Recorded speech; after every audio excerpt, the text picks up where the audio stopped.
My name is Andrew Shearhart. My name is Elizabeth Marshman. We won the 2006 Moody's Mega Math Challenge.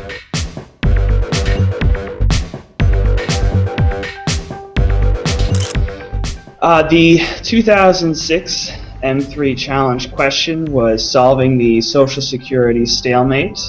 I remember when I first read the problem, I was sort of like, I have no idea how to even begin. I mean, to think about it as a 17-year-old, my only context for Social Security was the boring politic conversations that adults have. Our solution had proposed changes to the retirement age and to the amount of benefits paid out, sort of the schedule of the payouts.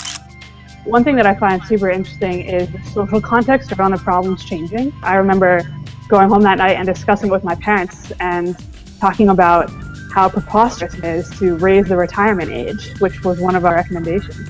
But now I think the discussion has really changed around retirement. You know, people are living longer, people are living more productive lives. It seems like our solution, one of our solutions, which seemed preposterous in 2006, now seems fairly reasonable. All of us were very pleasantly surprised when we heard that we made it to the finals. You know, I had never even really been in a business office before, so this was stepping into like a New York office like that and into a conference room. It was almost so nerve-wracking that you couldn't really process it. That's sort of how I felt. I'm currently finishing my master's at Stanford in mechanical engineering. In general, what I do now is I design medical devices for low-resource settings in the developing world. I attended Yale University, where I majored in economics, and then moved to Washington, D.C., and am now working for the Treasury Department as a financial analyst. On that day of the first M3 challenge, you start to learn that you need to make some assumptions up front, and those assumptions need to be educated, but they're never going to be perfect. You can plan and plan and plan all you want, but that at some point you're going to throw it into the model and things are going to happen that you didn't expect.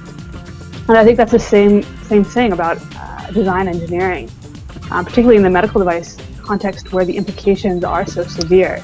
At some point, you just need to try it out and prototype, and you're going to learn a lot more that way. And so that tension that I remember feeling on the day of the challenge between planning and researching and then actually executing the model and tweaking it once we already had some bare bones in place is the same tension that I feel sometimes in doing engineering design. I've co-authored a few papers for publication, which I feel to some degree that's just a much larger version of what we were doing that one day under a severe time constraint.